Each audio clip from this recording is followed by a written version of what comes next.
Namo tassa bhagavato arahato sama sambuddhassa. Namo tassa bhagavato arahato sama sambuddhassa. Namo tassa bhagavato arahato sama sambuddhassa. Ya, selamat pagi, semangat pagi menjelang siang kepada adik-adik, teman-teman remaja, dan teman-teman guru sekaligus. Kak Yuda langsung share saja screen-nya supaya waktunya efisien terpakai. Nah, ini kita lanjutin materi yang minggu lalu tentang 10 jalan karma hitam dan 10 jalan karma yang putih ya. Adik-adik, teman-teman remaja tentu masih ingat tentang ya materi yang minggu lalu, tapi jangan khawatir nanti kalau lupa juga Kak Yuda akan ulang ya. Langsung saja.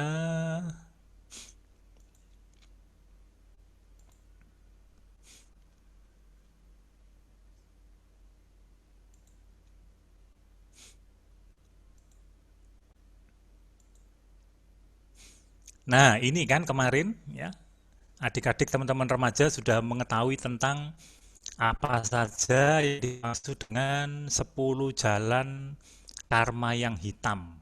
Nah, di sini ada 10. Kak Yuda ingin ulang lagi sebentar supaya adik-adik teman-teman remaja mengetahui ya. Ada membunuh ya, ada mencuri, ada perbuatan asusila. Nah, tiga ini Kak Yuda kelompokkan dalam satu kotak. Ini dilakukan oleh fisik ya. Fisik itu artinya ya oleh tubuh kita ya. Kemudian ada kotak di bawahnya lagi. Ini kotak ini berkaitan dengan ucapan. Ada 4 tuh kalau dihitung, yakni nomor 4, nomor 5, nomor 6, dan nomor 7. Apa saja yang dilakukan, dikerjakan oleh ucapan yang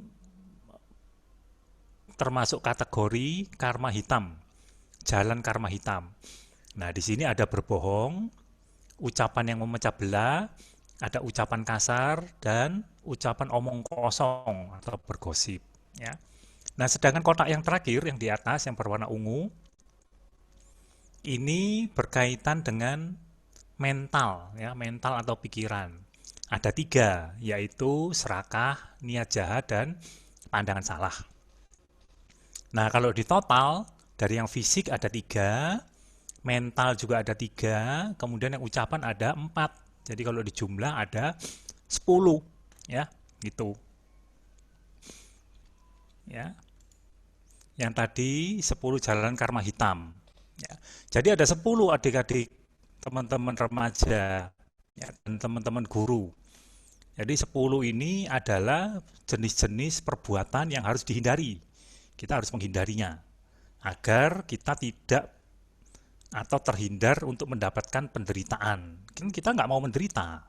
Jadi kita harus belajar sedikit demi sedikit untuk menghindari apa yang dimaksud dengan jalan karma hitam. Ternyata ada 10 ya. Nah, kita berusaha menghindarinya nanti satu persatu, misalkan menghindari membunuh, menghindari mencuri, menghindari perbuatan asusila, dan sebagainya, dan sebagainya. Untuk agar adik-adik bisa menghindari perbuatan 10 jalan karma hitam ini, tentu adik-adik harus mempelajari terlebih dahulu apa itu jalan karma hitam, agar adik-adik bisa menghindarinya dengan sangat tepat dan bijaksana. Ya.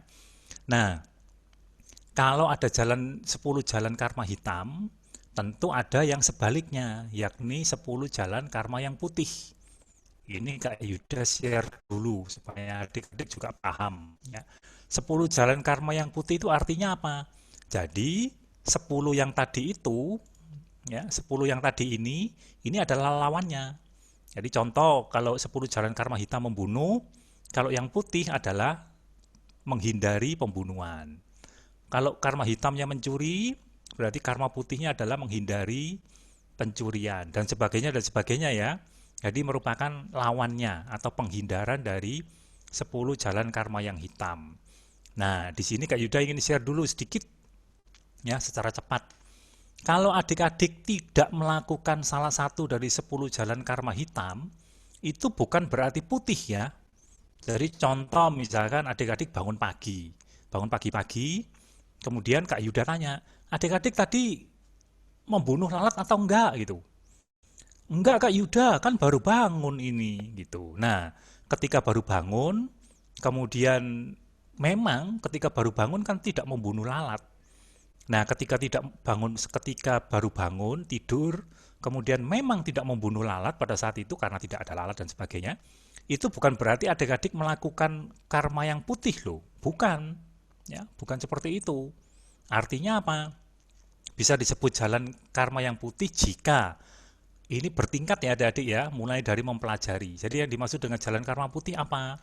Adik-adik harus tahu apa yang dimaksud dengan 10 jalan karma yang hitam. Dari sana nanti timbul kebijaksanaan dari mempelajari topik yang bernama 10 jalan karma yang hitam ini yang harus dihindari, ya. Kemudian adik-adik, teman-teman remaja itu menyadari ada kerugian-kerugian yang ditimbulkan dari 10 jalan karma hitam. Ada kerugian-kerugian karena kita melakukan pembunuhan, pencurian dan sebagainya, berbohong dan sebagainya, ya. Kemudian jika adik-adik teman-teman remaja menyadari ada kerugian, maka adik-adik tidak mau terlibat. Artinya menahan diri agar tidak membunuh, menahan diri untuk tidak mencuri, menahan diri dan sebagainya untuk tidak berbohong dan sebagainya. Jadi ini pertama kali harus dikerjakan adalah mempelajari terlebih dahulu jalan karma hitam itu apa saja. Kemudian barulah adik-adik menyadari kerugiannya apa sih kalau kita melakukan jalan karma hitam itu, yakni munculnya penderitaan. Ya, kalau sudah tahu kerugiannya, tentu adik-adik teman-teman remaja untuk menahan diri tidak terlibat di dalam 10 jalan karma hitam itu.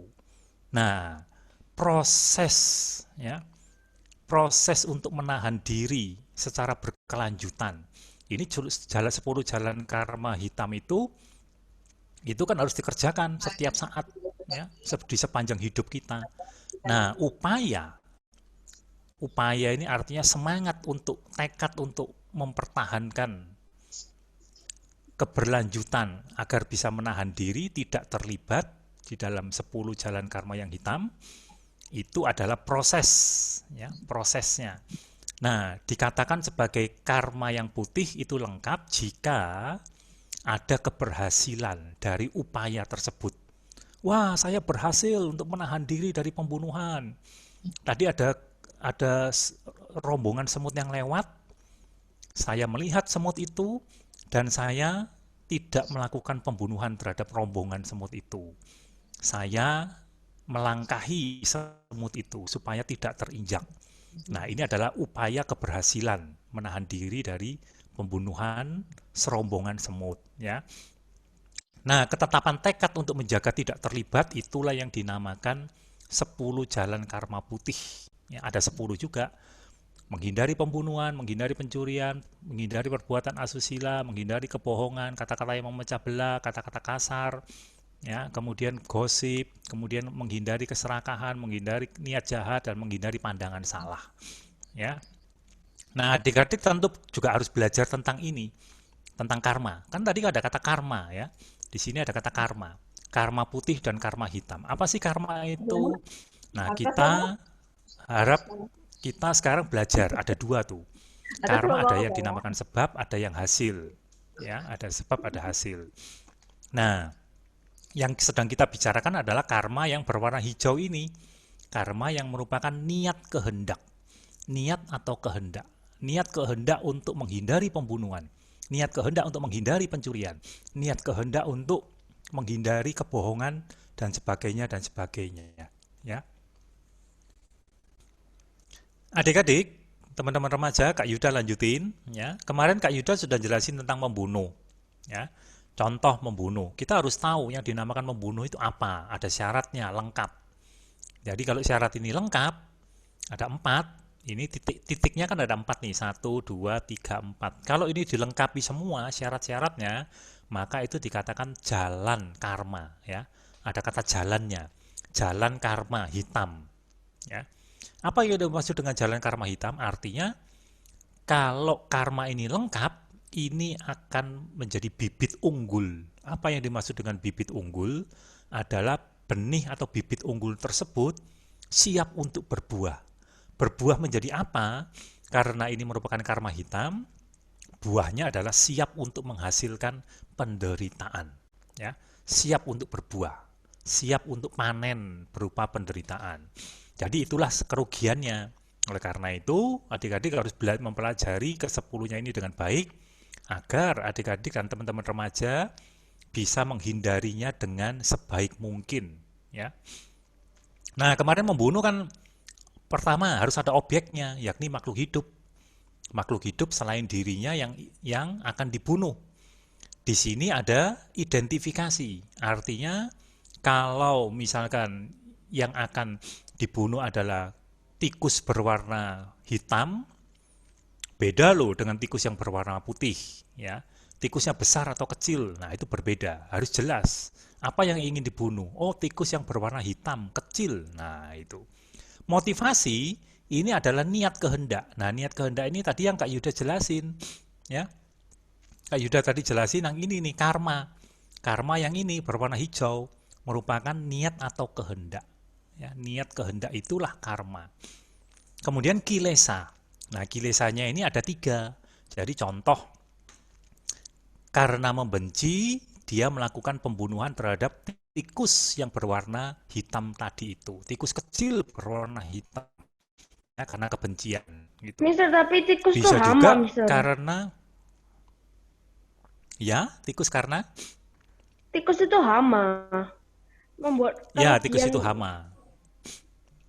Tapi masuk gak boleh Tikus itu bisa dibunuh. digolongan hama, betul. Siapa ini yang oh ya, bagus nih. Ya. Jadi apa yang mendorong dia melakukan membunuh? Karena dia bisa didasari rasa benci, membenci tikus kecil tersebut. Ya, makanya dia membunuh. Gitu. Nah, bagaimana prosesnya? Prosesnya adalah pembunuhan tersebut, misalkan dengan racun tikus, misalkan dengan dijebak, masuk jebakan. Kemudian bisa juga dengan dipukul tikusnya. Nah, itu adalah proses pembunuhan. Bagaimana pembunuhan itu dikatakan lengkap atau rampung? Jika tikus itu mati terlebih dahulu, ya, yang memukul masih hidup, kemudian tikusnya mati terlebih dahulu. Nah, ini dikatakan sebagai karma hitam yang berkaitan dengan membunuh itu jadi lengkap gitu, ya. Nah, nanti logika seperti ini, cara kerja seperti ini harus ada 4 poin lengkap, itu berlaku untuk ke-9 yang lain, ya. Contoh sekarang kita menuju ke mencuri, ya. Oh, Pak Yuda mesti jelasin ini dulu, nggak apa-apa nanti aja, ya. Nah, kita sekarang ke mencuri, ya. Nah, bagaimana pencuri ini dikatakan sebagai lengkap? Ada objeknya. Objeknya adalah barang milik orang lain. Ya. Apa yang mendorong bahwa dia melakukan pencurian? Dia harus mengidentifikasi barang tersebut. Misal contoh handphone. Handphone yang bagaimana? Ada tipenya, ada jenisnya, ada warnanya, ada ukurannya, miliknya siapa. Jadi harus jelas di sini. Ya, tidak bisa. Terus ada motivasi. Motivasi ini adalah tadi niat kehendak, ya. Niat kehendak itu adalah karma. Dan ada kilesa. Kilesa ini ada 3. Bisa juga dia mencuri karena dilandasi oleh kebencian, membenci temannya, kemudian handphonenya dicuri. Kemudian bisa juga didorong oleh keserakahan, karena dia ingin memiliki handphone itu, serakah, itu mendorong dia untuk melakukan pencurian. Bisa juga didorong oleh ketidaktahuan, ya. Didorong oleh ketidaktahuan, misalkan ya dia mengambil begitu saja tanpa berpikir bahwa benda itu milik temannya nanti bisa kehilangan dan sebagainya, pokoknya diambil aja gitu, ya. Itu karena ketidaktahuan. Bagaimana proses pencurian itu? Yakni misalkan dia melihat ke kiri kanan, tidak ada orang, kemudian tangannya bergerak mengambil handphonenya itu, kemudian dimasukkan ke dalam tasnya dan sebagainya. Kemudian benda itu, handphone itu berpindah tangan, ya. Apa yang dimaksud dengan selesai atau rampung? Pencurian itu dikatakan lengkap jika benda tersebut menjadi miliknya. Dia berpikir, wah sekarang handphone ini jadi milik saya. Nah, 4-4-nya ada. Ketika 4-4-nya ada, itu dikatakan jalan karma hitam lengkap berkaitan dengan mencuri. Kalau lengkap itu berarti bibitnya matang, siap untuk berbuah. Berbuah menjadi apa? Menjadi penderitaan. Apa contohnya penderitaannya? Nanti si pencuri akan mengalami akibat penderitaan. Apa contohnya? Dia akan mengalami juga penderitaan kehilangan barang berkali-kali karena sesuai dengan apa yang dikerjakannya, ya. Terus penderitaan yang lain apa? Di kemudian hari dia akan lahir di alam-alam rendah. Bisa lahir di neraka, bisa lahir di alam setan kelaparan, bisa lahir sebagai binatang. Nah, ketika dia lahir di alam-alam rendah, dia juga akan mengalami lagi perbuatan yang mirip serupa dengan apa yang dia kerjakan terdahulu. Misalkan dia dulu mencuri, menghilangkan barang orang lain. Dia nanti juga akan mengalami penderitaan, barangnya juga dicuri, kehilangan, seperti itu ya. Jadi disitulah kerugiannya. Dengan menyadari hal ini, maka sekarang adik-adik, teman-teman remaja, teman-teman guru dan Kak Yuda juga merenungkan bahwa ini banyak kerugiannya. Sebaiknya kita jangan lakukan gitu ya. Nah, sekarang yang ketiga, ini Kak Yuda harus cepat nih.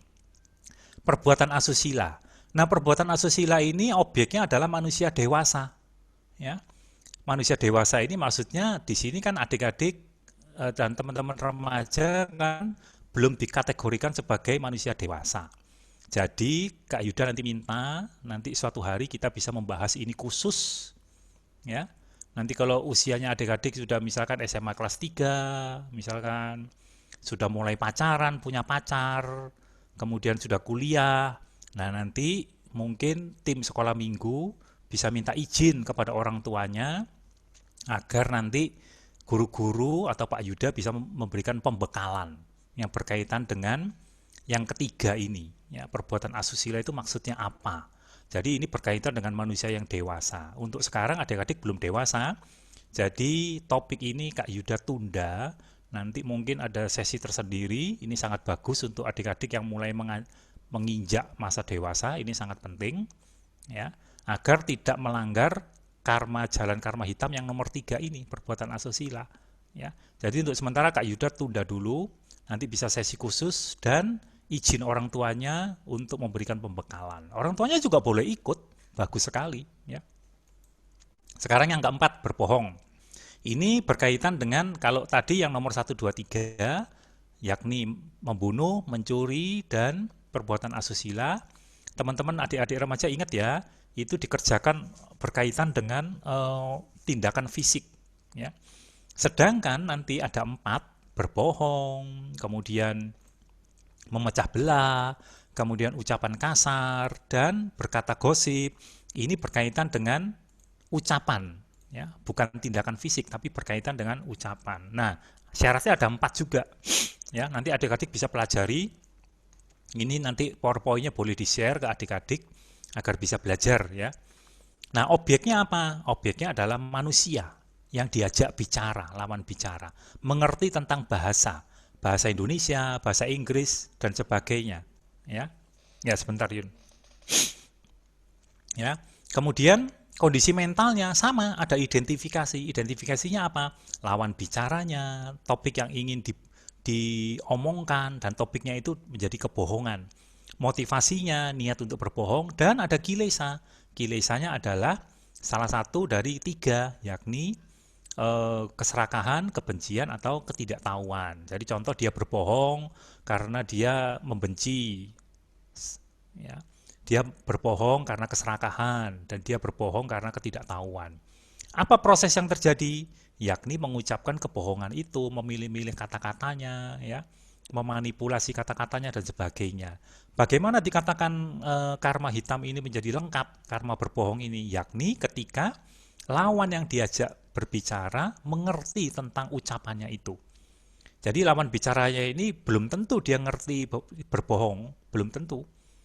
Ada kemungkinan dia percaya bahwa dia berbohong. Ya, jadi nggak peduli lawan bicaranya ini paham apa enggak, tapi maksudnya mengerti isi dari ucapannya. Itu. Apakah berbohong, apakah nggak berbohong, lawan bicaranya nggak tahu, Apakah tahu, apakah tidak tahu, apakah tahu berbohong, apakah tidak tahu berbohong, nggak penting. Tapi ketika lawan bicaranya mengerti makna dari isi dari apa yang diucapkannya, itu selesai, rampung. Artinya lengkap, berbohongnya lengkap, dan menghasilkan karma yang lengkap, karma yang siap matang, siap untuk berbuah. Nah, ini nanti berbohong ini diterapkan yang sama untuk nomor 5, memecah belah sesama manusia tertentu yang memiliki hubungan yang baik. Misalkan contoh apa? Oh, grup WA tertentu. Nah, itu kemudian ada kata-kata memecah belah. Akhirnya beberapa orang di dalam grup WA menjadi retak hubungannya, menjadi renggang hubungannya, dan sampai mereka meninggalkan grup WA. Nah, ini berarti kata-kata yang kita ketikkan di dalam grup WA itu termasuk kata-kata memecah belah, membuat hubungan lebih dari satu orang itu hubungannya yang baik menjadi tidak baik. Yang sudah punya berselisih makin berselisih. Motivasinya adalah niat untuk mengucapkan kata-kata memecah belah. Kilesannya bisa didorong oleh keserakahan, bisa didorong oleh kebencian, bisa didorong oleh ketidaktahuan ketika mengetikkan, mengucapkan kata-kata memecah belah ini. Prosesnya bagaimana? Ucapan itu ditujukan ke komunitasnya mereka. Apakah mereka yang hubungannya baik? Apakah mereka yang hubungannya berselisih, makin parah, makin bermusuhan mereka? Ya. Bagaimana syarat yang keempat penyelesaiannya atau perampungannya? Mereka merespon kata-kata memecah belah itu sehingga terjadi perpecahan. Ketika terjadi perpecahan, itu berarti karma yang berkaitan kata-kata memecah belah itu menjadi lengkap.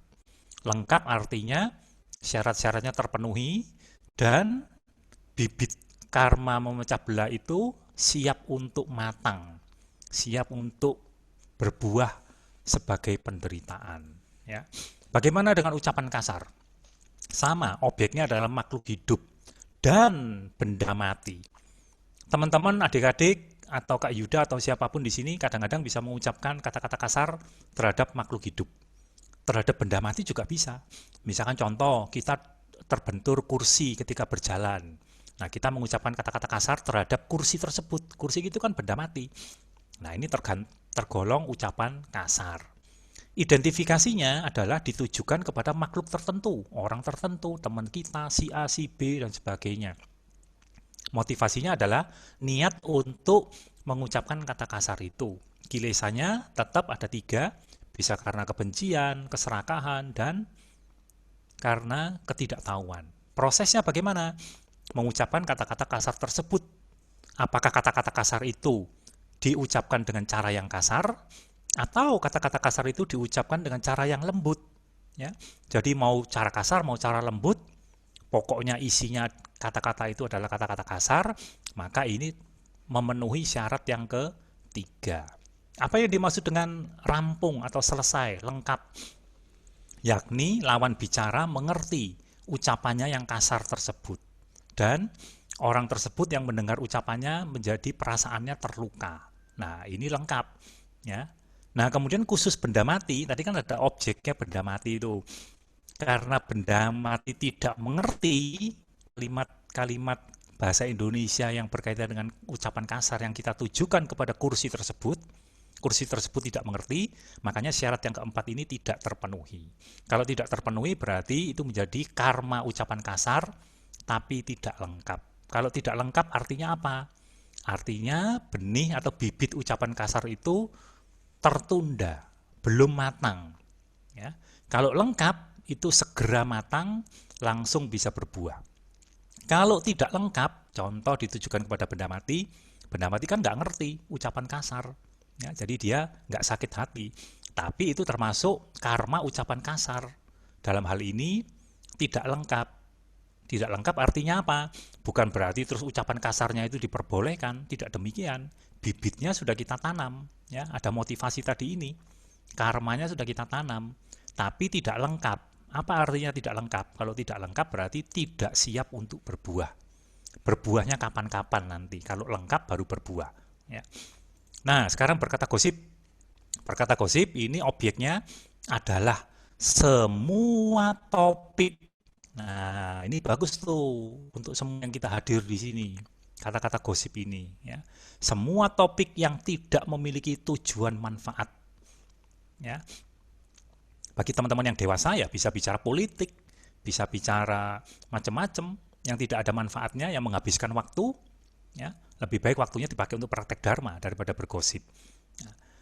Identifikasi apa? Yakni misalkan contoh identifikasinya memilih topik-topik tertentu, misalkan tentang politik, ya, tentang pemilu, tentang apa negara ini, negara itu, tentang COVID misalkan. Ngomong COVID tapi nggak ada manfaatnya, hanya sekedar ngomong, hanya sekedar share di grup, ya kan? Hanya sekedar nge-share aja tapi nggak punya tujuan gitu. Nah, itu adalah termasuk kata-kata gosip. Ada motivasi, niat untuk memang mengatakan atau mengetikkan kata-kata gosip itu di grup WA. Kilesa ada 3, tetap ada 3 ya. Didasari oleh karena kebencian, didasari oleh keserakahan, didasari oleh ketidaktahuan mengerjakan ucapan gosip ini. Bagaimana itu prosesnya? Prosesnya adalah mengucapkan topik gosip tersebut. Bisa hanya cuma 1 menit, bisa juga 1 jam, 2 jam, sampai 3 jam. Ya, seperti itu. Bagaimana dikatakan sebagai rampung? Yakni telah mengucapkan atau mengetikkan kata-kata gosip itu di grup WA atau mengucapkan langsung topik gosip itu.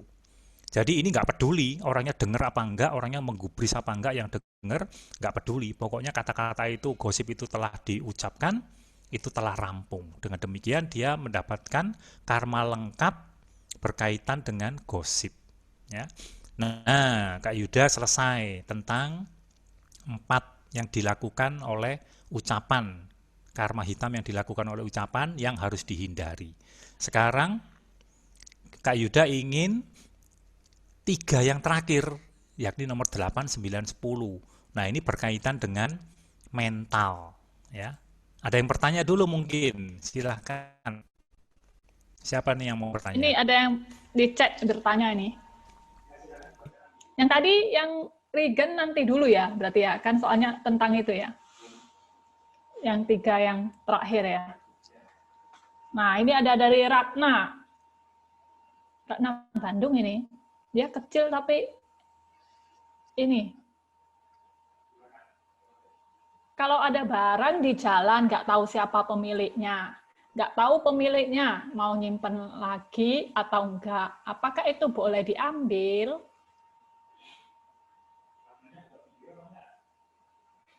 Ratnanya buka video tadi ya. Tadi dia buka kok. Mana? Nah, Adik Ratna, ini bagus sekali pertanyaannya. Ya, bagus sekali pertanyaannya. Kalau ada barang di jalan, ya gitu kan, kemudian nggak tahu pemiliknya nggak tahu tuh siapa. Ya. Mungkin barang itu terjatuh, ya kan? Terus orangnya juga nggak ketahu kalau barangnya itu jatuh, sehingga contoh kita atau siapapun yang menemukannya kan nggak tahu itu pemiliknya siapa, ya. Nah, apakah termasuk kategori mencuri, gitu ya? Nah, Kak Yuda share lagi nih, bagus tuh pertanyaannya.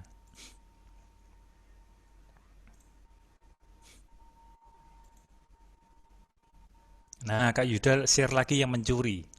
Ya, loh kok ini? Mesti mundur lagi. Nah, ini ya, mencuri. Nah, di Ratna, ini kita lihat objeknya adalah barang milik orang lain. Nah, barang milik orang lain kan, itu kan. Walaupun itu jatuh di jalan, pemiliknya tidak tahu, ya, pemiliknya kita juga tidak tahu. Pemiliknya tidak tahu bahwa barang itu jatuh di jalan. Ya, dia pergi begitu saja. Dan kita juga tidak tahu barang itu miliknya siapa. Yang jelas barangnya itu kan milik orang lain. Benar kan? Walaupun kita tidak tahu siapa namanya, rumahnya di mana, ya kan? Nomor handphonenya berapa. Tapi yang jelas barang itu milik orang lain. Gitu. Ya. Terus ketika kita mengambilnya, ketika tangan kita bergerak, kita mengambil barang itu, nah, niatnya apa dulu di sini? Ini ada motivasi yang berwarna hijau nih. Niatnya apa? Kalau niatnya untuk memiliki barang itu, niat untuk memiliki, ya, menjadikan barang itu sebagai milik kita, diambil jadi milik kita, Ini berarti motivasinya adalah motivasinya mencuri, gitu. Niatnya mencuri.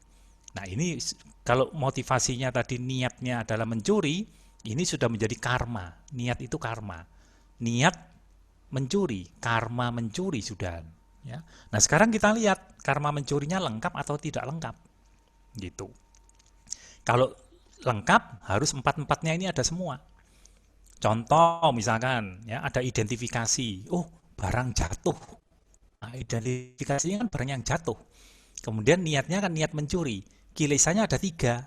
Dalam hal ini karena dia ingin mengambil barang itu didasari oleh kilesa, ya, faktor mental pengganggu yang tidak bermanfaat yang bernama keserakahan. Dia ada rasa serakah ingin memiliki barang itu. Niat mencuri dan identifikasinya ya barang yang jatuh itu. Gitu.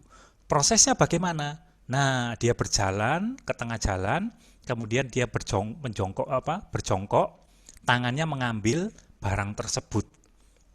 Ini menjadi lengkap jika dia berpikir bahwa benda itu menjadi miliknya. Wah, barang jatuh ini milik saya. Nah, itu karma pencuriannya lengkap. Ya, seperti itu. Kalau salah satunya ini tidak ada, jadi contoh misalkan begini. Objeknya barang milik orang lain, betul. Kemudian dia motivasinya adalah mengambil barang itu kemudian diserahkan kepada misalkan satpam. Di depan jalan itu ada pos satpam. Nah, barangnya kemudian diambil, kemudian dititipkan kepada pos satpam itu. Pak Satpam, minta tolong nanti kalau ada yang bertanya tentang kehilangan barang ini, tolong dikembalikan kepada pemiliknya ya. Jangan lupa ditanyakan KTP-nya yang mana. Bener nggak wajahnya seperti itu, ciri-ciri barangnya apa, dicocokkan. Kalau betul ya dikembalikan barangnya. Nah, ini motivasi yang sangat bagus. Ini adalah motivasi adalah melindungi barang milik orang lain. Ini artinya selain menghindar dari pencurian, dia menahan diri untuk mencuri, dia juga melakukan kebaikan-kebaikan yang sebaliknya, yakni berlawanan dengan mencuri, mengembalikan barang itu, menyelamatkan barang itu ya kepada pemilik yang semestinya. Nah, ini sangat bagus gitu. Jadi kita sebaiknya menghindari ya, walaupun barang itu di tengah jalan tidak seolah-olah tidak ada pemiliknya, tapi objeknya di sini kita lihat objeknya adalah syarat pertama, barang itu milik orang lain. Makanya dikatakan sebagai objek pencurian. Nah, kemudian kalau nomor 2, nomor 3, nomor 4 ini dilengkapi, nah maka barang yang di tengah jalan itu berarti kalau 4-4-nya dipenuhi, ada identifikasi, ada niat memang untuk mengambil, mencuri, karena didasari keserakahan, ada proses pencurian itu, berjalan ke tengah jalan, berjongkok, kemudian tangannya mengambil, dan dia berpikir benda tersebut sekarang menjadi miliknya, nggak ada yang tahu nih, saya sembunyikan, tapi benda ini jadi milik saya, lengkap sudah kan karma mencurinya. Ya. Itu jawaban untuk Dik Ratna. Bagus sekali pertanyaannya. Ya. Ini ada lagi pertanyaan. Silakan langsung saja. Bentar. Ada 2 ini. Yang Felicia dulu ya. Nanti baru Emi ya. Mau tanya, kalau bunuh diri itu termasuk karma apa ya? Dan bagaimana dengan membunuh untuk kebaikan? Wah, bagus sekali itu pertanyaannya. Ya, ini Kak Yuda harus share lagi tentang ini, tentang yang balik lagi nih, mesti ke yang membunuh ini ya. Bagus ini kalau ada pertanyaan-pertanyaan semacam itu, artinya mereka ini betul-betul niat untuk mempelajari, sangat bagus. Kak Yuda sangat senang sekali. Kenapa Kak Yuda senang? Itu berarti teman-teman sudah melakukan yang nomor 2 ini. Nomor 2 ini, yakni apa? Yang titik nomor 2 ini. Mempelajari, berniat untuk mempelajari 10 jalan karma hitam. Untuk apa dipelajari? Supaya timbul kebijaksanaan dari belajar. Itu namanya Sutamaya Panya. Mengapa kok 10 jalan karma hitam ini perlu dipelajari? Karena untuk menghindari, menahan diri untuk terlibat di dalam 10 jalan karma hitam itu. Loh, kenapa kok kita harus menahan diri? Karena kita menyadari kerugian-kerugiannya. Kita nggak mau menderita. Nah, ini sangat bagus. Adik-adik, teman-teman remaja, dengan pertanyaan-pertanyaan itu ditanyakan kepada Kak Yuda, itu berarti tanda bahwa adik-adik, teman-teman remaja mulai menjalankan dan mulai paham apa yang dimaksud dengan jalan karma putih sebaliknya. Ya, sangat bagus. Kak Yuda share dulu yang ini nih. Oh, kelewatan. Nah, ini ya, membunuh. Membunuh objeknya adalah makhluk hidup selain dirinya. Nah, sekarang kalau bunuh diri, itu objeknya makhluk hidup atau bukan? Betul, objeknya makhluk hidup. Tapi yang dibunuh kan dirinya sendiri. Ya. Sedangkan membunuh di sini adalah membunuh makhluk yang lain, bukan dirinya sendiri. Jadi kalau bunuh diri, itu yang pertama ini tidak memenuhi syarat, sudah. Ya, tidak memenuhi syarat. Nah, apa artinya tidak memenuhi syarat? Nanti ya, gitu. Yang jelas nomor 1 tidak memenuhi syarat, karena yang dibunuh adalah dirinya sendiri. Sedangkan yang di sini adalah makhluk hidup lain, selain dirinya. Kemudian identifikasinya, dia identifikasinya jelas, dirinya sendiri. Motivasinya apa? Misalkan, bosan hidup, misalkan. Ya, adik-adik jangan sampai bosan hidup ya. Adik-adik dan teman-teman remaja itu sekolah minggu masih menarik loh. Masih banyak fun, masih banyak gembiranya di sini. Ya, jadi hidup tidak membosankan. Setiap hari Minggu boleh join di sini. Kilesannya apa untuk bunuh diri? Mungkin bisa didasari karena membenci kehidupannya, ya, atau ketidaktahuan terhadap apa kehidupan dia. Atau misalkan keserakahan karena hidupnya sangat mewah, sangat foya-foya, akhirnya dia sampai tidak tahu lagi apa yang harus dikerjakan karena saking ini apa kehidupannya sangat foya-foya, ya, semua bisa didapatkan, anak orang kaya sekali semua bisa dapat, akhirnya semua sudah pernah dicoba, akhirnya dia bosan hidup, ya, cobalah bunuh diri gitu. Nah, ini sesuatu kekeliruan yang sangat besar. Adik-adik kan sudah pernah ya kapan hari diceritakan sama Miss Yuni tentang penyu yang di dasar samudra itu, tentang apa betapa berharganya kehidupan sebagai manusia. Ya, jadi jangan sampai bunuh diri, salah besar itu. Ya. Kalau ada problem kehidupan, adik-adik bisa konsultasi dengan guru-guru sekolah minggu di sini. Guru-guru sekolah minggu nanti akan membantu menemani adik-adik sehingga tidak merasa bosan. Ya, seperti itu. Balik lagi ya, ada identifikasi, motivasinya ada, niat untuk membunuh, tapi yang dibunuh adalah dirinya sendiri. Kilesannya ada. Proses pembunuhannya ada nggak? Ada. Orang bunuh diri kan ada proses membunuhnya. Mungkin bisa dengan gantung diri, dengan pisau, dan sebagainya yang membuat dirinya menjadi meninggal. Perampungannya. Nah, perampungannya kita lihat. Korban pembunuhan, artinya dirinya sendiri, itu mati. Betul. Nah, tapi di sini karena yang dibunuh adalah dirinya sendiri, tidak memenuhi syarat yang perampungannya ini. Karena di sini yang dimaksud dengan perampungan adalah korban pembunuhan itu mati terlebih dahulu. Apa artinya mati terlebih dahulu? Artinya contoh tadi kan tikus ya, tikus yang berwarna hitam tadi itu harus mati terlebih dahulu. Sedangkan yang membunuh tikus masih hidup. Gitu. Manusia yang membunuh tikus itu masih hidup.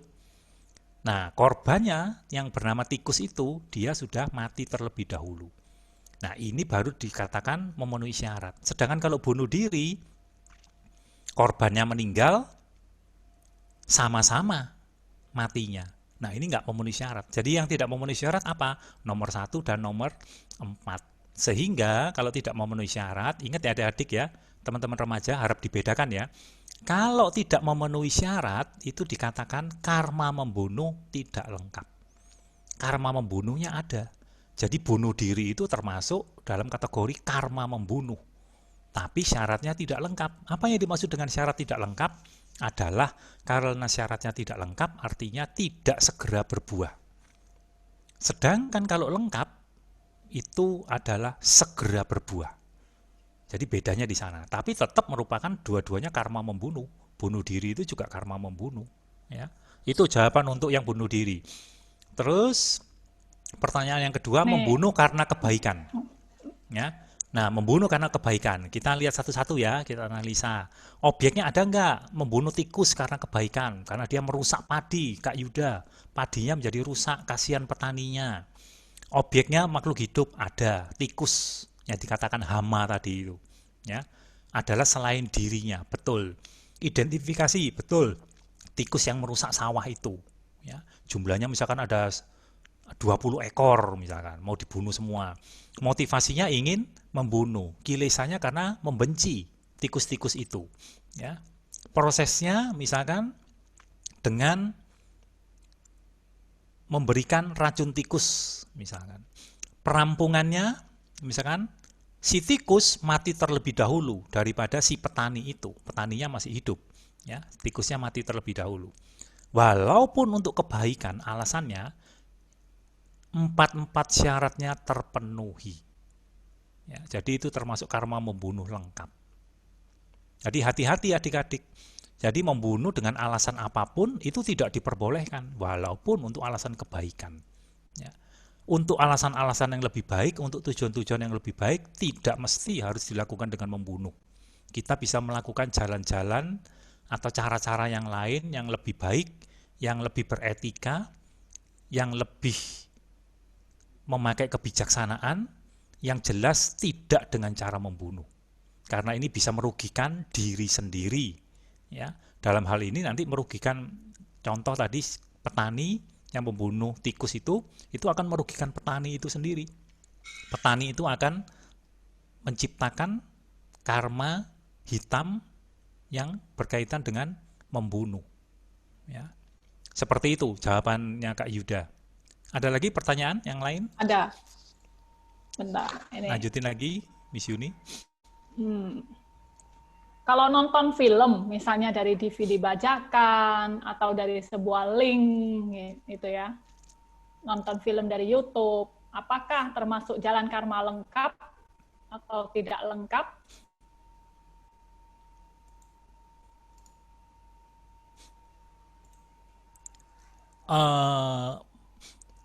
Menonton video bajakan ya? Ya, misalnya dari YouTube atau apa. YouTube kan harusnya bukan bajakan ya. Ya, itu mungkin berkaitan dengan yang Pencurian. mungkin yang paling mendekati adalah dengan karma pencurian, ya. Pencurian, ya. Nah, kita lihat sekarang bagaimana itu bisa terjadi, ya. Kak Yuda share dulu PowerPoint-nya. Oh ya, Kak Yuda mesti jelaskan satu ini. Ya, tadi kan ada kilesa. Kilesa itu bisa melakukan pembunuhan karena keserakahan. Misalkan karena pengen daging ayam, serakah karena daging ayam, ayamnya dibunuh. Ya, bisa juga karena kebencian. Misalkan membunuh tikus tadi, membenci tikus, dibunuh.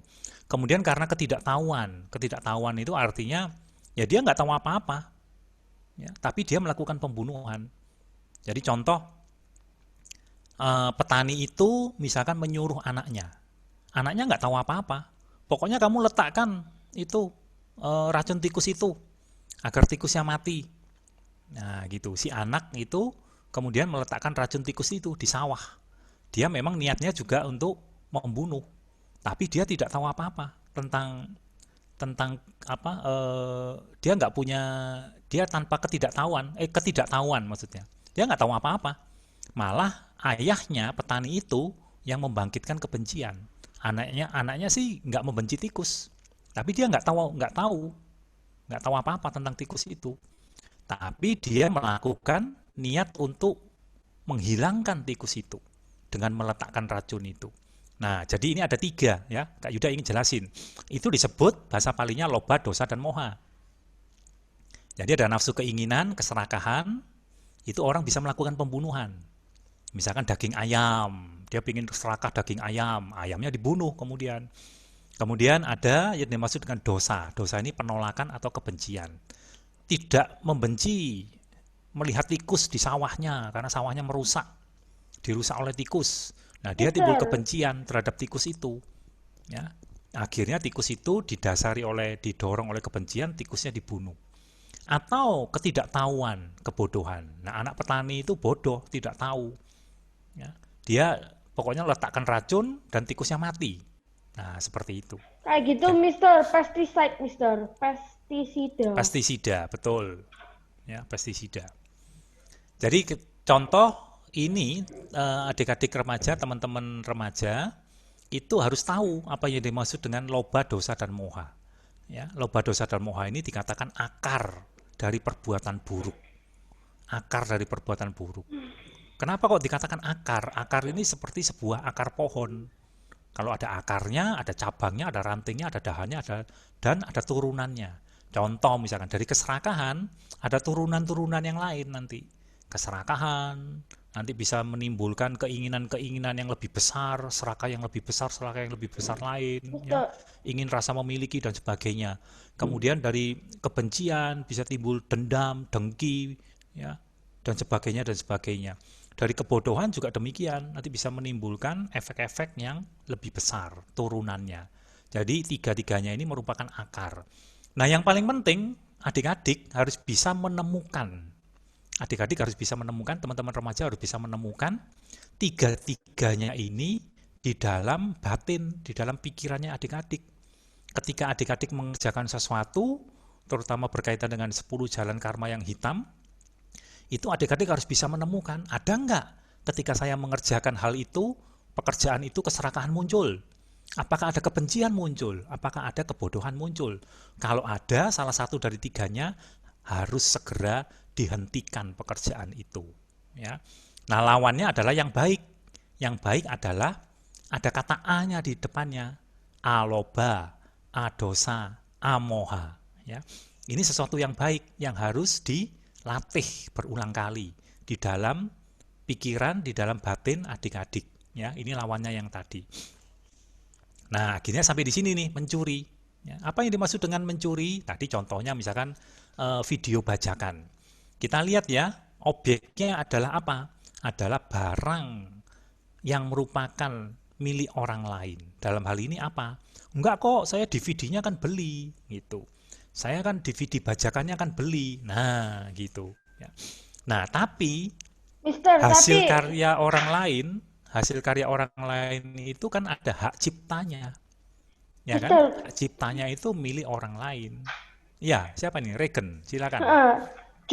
berarti itu cara dapat kamarnya kembali itu juga bisa kayak kamu dapat hukuman dari orang yang dari victimnya. Kayak victimnya itu seorang detektif. Habis itu HP dicuri sama pencuri. Habis gitu tiba-tiba pencuri itu di toko mencuri kan. Habis gitu dia bilang saya sudah beli itu. Ya itu si pemegang toko itu mesti tahu lah caranya gimana. Cari dari historinya gitu, Mister. History checkingnya gitu. Betul. Kemudian, apa yang dilakukan oleh si pemilik toko ketika mencari historinya? Kalau sudah ketemu kata bisa-bisa itu pertama itu bisa didenda. Kedua bisa dipenjara atau ketiga tidak tidak boleh pergi ke toko itu lagi, di-ban gitu. Masuk ke blacklist. Wah, itu sangat Ya, betul benar. itu. Ya, sangat betul. Artinya ketika dia di blacklist, dia kan jadi menderita, nggak bisa ke toko itu lagi. Ya, dia nggak bisa berbelanja di toko lagi. Dia merasa menderita. Ya. Kemudian ketika dia apalagi tadi? Bisa didenda. Didenda. Dia didenda kan juga menderita, dia harus keluar sejumlah uang kan. Apalagi kalau dia di penjara. Wah, di penjara menderita sekali dia. Itu artinya berbuah langsung, karmanya lengkap. Belum lagi nanti kalau menurut Buddhism, menurut ajaran Buddha, ya, mencuri yang lengkap atau membunuh yang lengkap atau jalan karma hitam yang lengkap itu nanti di kehidupan mendatang lahirnya di alam rendah. Nah, itu yang lebih berbahaya sebetulnya gitu ya. Kalau Jadi lahir mereka mengalami penderitaan ketika di alam-alam rendah. Nanti deh Kak Yuda cerita yang lengkap tentang alam-alam rendah. Mister, Pernah bisa-bisa diceritakan jadi ya sama Miss Yuni ya? Enggak, Oh, belum. belum Ya. cuma kasih tahu Mister saja. katanya jadi binatang, Mister. Tapi binatangnya itu bukan kayak karnivor atau apapun. Jadi binatang konsumen satu yang paling lemah gitu, Mister. Kayak tikus. Ya, betul. Ya. Apakah kita mau jadi seperti tikus yang seperti itu? kan mengalami penderitaan, dikejar-kejar sama petani, dikasih racun, menderita, ya kan? Apakah mau kita seperti itu? Kan kita tidak mau. Kita kan ingin mencari kebahagiaan. Oleh karena itu kita harus menghindari perbuatan-perbuatan yang negatif seperti itu. Ya. Lanjut lagi ya, yang tentang mencuri ya. Nah, di sini adalah objeknya adalah barang yang merupakan hak karya cipta orang lain. Itu miliknya orang lain. Itu. Terus identifikasinya, oh ya itu CD bajakan, YouTube bajakan, misalkan film bajakan. Motivasinya memang ingin memiliki, menonton, dalam hal ini menonton memiliki kan, memiliki karya orang lain itu. Kilisannya karena didasari oleh keserakahan misalkan, atau ketidaktahuan bahwa barang itu bajakan. Proses pencurian itu berarti dia memang sengaja memang dia membeli video bajakan itu, dia tahu bahwa itu bajakan, tidak boleh karya cipta orang lain, kemudian memang dia sengaja membelinya. Itu proses pencuriannya. Kemudian sampai di rumah, video bajakannya ditonton, dan dia melihat, menikmati karya tersebut, sehingga itu benda yang merupakan hak cipta itu menjadi miliknya. Menjadi miliknya dalam hal ini, itu sudah ditonton. Dia sudah menikmati karya cipta itu. Ya. Karmanya juga bisa kayak gini, orang mencuri tasnya tapi tasnya hanya isi makanan. Itu juga bisa. Padahal yang mau dicuri apa? Uang, tapi juga bisa jadi makanan. Regan kalau lihat di nomor 2 ini itu ada di mana tuh? Yang mau dicuri uang, ternyata kok isinya makanan. Itu yang mana tuh? Yang titik pertama, kedua, ketiga, atau yang keempat? Coba Regan jawab, bantu Kak Yuda.